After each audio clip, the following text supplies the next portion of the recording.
Hi students, today we are discussing about polynomial. Polynomial क्या है? Which is second chapter of class 10th and 9th both. Class 10th का भी second chapter polynomial है और class 9th का भी second chapter polynomial है। Polynomial क्या है? पोलिनोमियल एक ऐसा एल्जेब्रिक एक्सप्रेशन है जिसमें वेरिएबल का मैक्सिमम पावर क्या होता है? ए पॉजिटिव इंटीजर। मैक्सिमम पावर नहीं, power of variable is always positive integers. Positive के अलावा अगर निगेटिव हो गया या कोई रेशनल नंबर हो गया तो पोलिनोमियल नहीं होता है। पोलिनोमियल क्या है? An algebraic expression in which power of variable always a positive integers is called polynomial. अब क्या है? What is polynomial? Polynomial means बता ही दिए।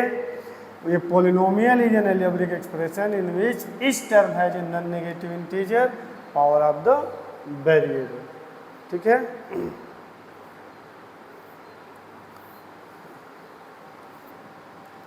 Types of polynomials. Types of polynomial में types of polynomial on the basis of powers, on the basis of terms के आधार पर। तो terms के आधार पर ये मोनोमियल है। तो ऐसा एल्जेब्रिक एक्सप्रेशन जिसमें केवल एक टर्म हो उसे क्या कहते हैं? मोनोमियल। बाइनोमियल क्या है?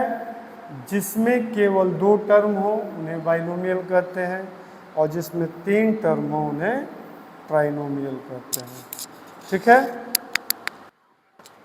ट्राइनोमियल कहते हैं मतलब ये on the basis of terms है, पदों के आधार पर। मतलब जिसमें जितने टर्म उनके हिसाब से उनका नाम। मोनोमियल में एक टर्म, बाइनोमियल में दो टर्म और ट्राइनोमियल में तीन टर्म होते हैं। ठीक है। अब on the basis of powers. On the basis of powers तो पावर के आधार पर लीनियर हो गया, लीनियर पोलिनोमियल जिसमें डिग्री 1 है। एक क्वाड्रेटिक हो गया जिसमें डिग्री 2 है और एक क्यूबिक हो गया जिसमें डिग्री 3 है। मतलब ये क्या है? On the basis of powers. ये पावर के आधार पर इनका नाम रखा गया है। तो ऐसा पोलिनोमियल जिसकी डिग्री 1 हो, यानी कि ऐसा एल्जेब्रिक एक्सप्रेशन जिसमें वेरिएबल का मैक्सिमम पावर 1 हो उसे क्या कहते हैं? Linear polynomial. जिसमें मैक्सिमम पावर 2 हो उसे क्वाड्रेटिक पोलिनोमियल और जिसमें मैक्सिमम पावर 3 हो उसे क्यूबिक पोलिनोमियल कहता है। ये on the basis of powers है। यानी कि पोलिनोमियल की बेसिकली कैटेगरी दो तरह से डिवाइड की गई है। पहला on the basis of terms और दूसरा on the basis of powers.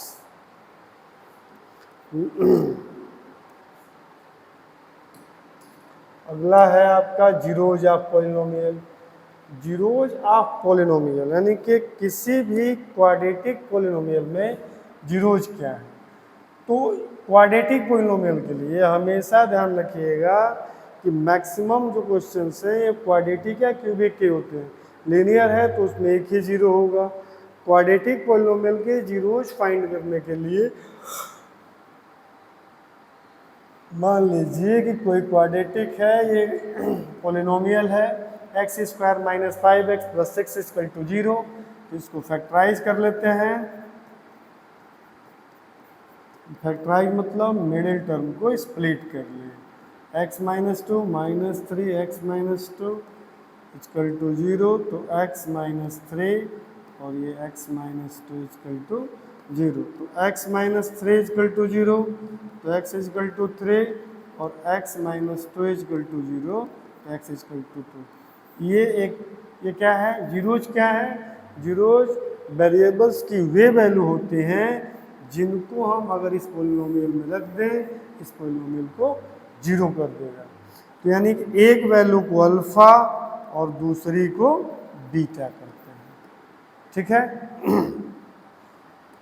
दूसरी वैल्यू को बीटा कहा जाता है। अब relationship between zeros and relationship between zeros and coefficient किसके लिए? क्वाड्रेटिक पोलिनोमियल के लिए। क्वाड्रेटिक पोलिनोमियल के लिए जीरोज की और उसकी रिलेशनशिप, यानी कि alpha plus beta is equal to minus B. Alpha beta क्या है? ये वैल्यूज ऑफ पोलिनोमियल से, और बी और ए क्या है? ये कोफिशिएंट्स के स्टैंडर्ड फॉर्म, मतलब A X square plus B X plus C is equal to 0 where A B C are constant. तो ए बी सी क्या है? कांस्टेंट है, और अल्फा बीटा क्या है? जीरोज है। और ये सी अपान ए क्या? वो भी कोफिशिएंट्स है, और अल्फा बीटा आपको पता ही है। अगला है आपका division algorithm. Division algorithm of polynomial. अगर कोई पोलिनोमियल है P X is equal to X square minus 5x plus 6 is equal to 0, और इसको डिवाइड करना है G X is equal to X minus 2, ठीक है। तो इसको डिवाइड करके देखिए, तो x माइनस 2 से डिवाइड कर देंगे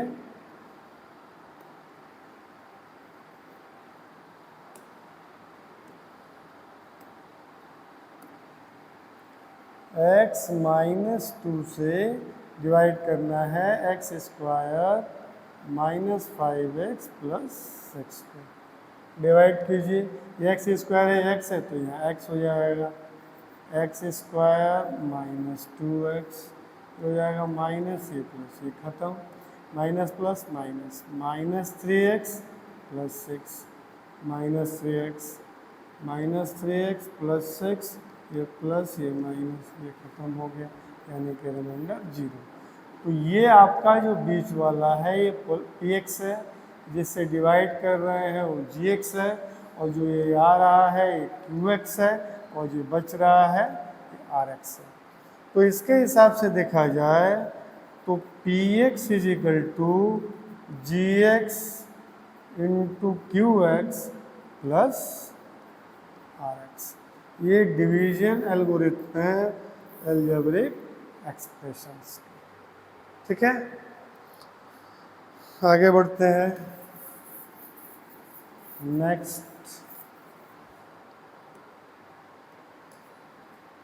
नेक्स्ट है आपका रिमाइंडर एंड फैक्टर थ्योरम।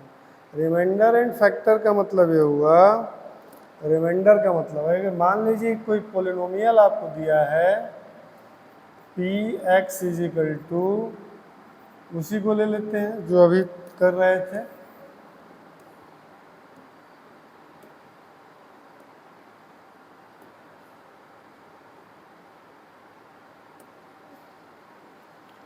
जैसे P X is equal to ले लेते हैं x square minus 5x plus 6, ठीक है। और इसको ये जी एक्स ले लेते हैं, जिससे हमको डिवाइड करना है x माइनस 2, ठीक है। अब x माइनस 2 तो जी एक्स को 0 कर लीजिए, तो x minus 2 is equal to 0, तो x इज इक्वल टू 2। अब इसको लेकर वहाँ रखिए, तो P2 इज इक्वल टू 2 का स्क्वायर माइनस 5 इंटू 2 प्लस 6, तो 4 माइनस 10 प्लस 6, तो 10 माइनस 10 ये करके 0, यानी कि P2। यानी कि फैक्टर थ्योरम, फैक्टर थ्योरम ये कहता है कि किसी भी पोलिनोमियल में अगर हम उस पोलिनोमियल से डिवाइड करते हैं दूसरे पोलिनोमियल, मतलब इस पोलिनोमियल को, पहले पोलिनोमियल को इस छोटे पोलिनोमियल से डिवाइड, मतलब ये ध्यान रखना है कि जिसको डिवाइड करना है उसकी डिग्री छोटी वाली दूसरे पोलिनोमियल के बराबर या बड़ी होनी चाहिए, ठीक है। अगर इसकी डिग्री भी इसके बराबर तब भी डिवाइड, लेकिन अगर ये डिग्री अधिक हो जाएगी तो डिवीजन नहीं हो पाएगा, ठीक है। होगा लेकिन उल्टा हो जाएगा। तो डिवीजन हो गया। डिवीजन में क्या करना है, हमको डिवाइड करना है, या इस लीनियर पॉलिनोमियल से हमको क्वाड्रेटिक पॉलिनोमियल को डिवाइड करना था। ठीक है, तो फैक्टर थ्योरम में रिमाइंडर हमेशा 0 होगा, और 0 के अलावा अगर कुछ भी रिमाइंडर आ जाता है तो उसको रिमाइंडर थ्योरम बोलते हैं। ठीक है, रिमाइंडर थ्योरम में कुछ ना कुछ बचेगा और फैक्टर में 0 आएगा। ठीक, नेक्स्ट है आपका, हमने क्या क्या पढ़ा इसमें, solving and applying the concept. हमने क्या क्या किया है, हमने इस फ्लूइडिक टर्म को स्प्लिट करके फैक्टराइज करना सीखा, relationship between coefficients and zeros, और यहाँ रिमाइंडर डिवाइड किया, और यहाँ फैक्टर, यानी कि फैक्टर में जो रिमाइंडर होगा वो 0 होगा, और रिमाइंडर में जो होगा कुछ ना कुछ समथिंग आएगी वैल्यू। ठीक है, नेक्स्ट, अब यहाँ हमने जो जो पढ़ा इस चैप्टर में, हम लोगों ने इस चैप्टर में पढ़ा डेफिनेशन की पॉलिनोमियल की, उसके बाद हमने डिग्री, कांस्टेंट, लीनियर, क्वाड्रेटिक और क्यूबिक पॉलिनोमियल पढ़ा, वैल्यूज निकाली पॉलिनोमियल्स की, और रिलेशनशिप बताई किसमें, रिलेशनशिप कोफिशिएंट्स एंड जीरोज के बीच में। तो ये था आपका क्लास 10th का एंड 9th का सेकेंड चैप्टर पॉलिनोमियल, जिसके आधार पर आप एक्सरसाइज के क्वेश्चंस की प्रैक्टिस कर सकते हैं, और प्रैक्टिस करके और चाहे तो इसको परफेक्ट हो सकते हैं। रिवीजन करना, क्योंकि मैथ में प्रैक्टिस से ही आप आगे बढ़ सकते हैं। अगर प्रैक्टिस नहीं करेंगे तो हो सकता है ना आए। ठीक है, थैंक यू, फिर मिलते हैं नेक्स्ट वीडियो में।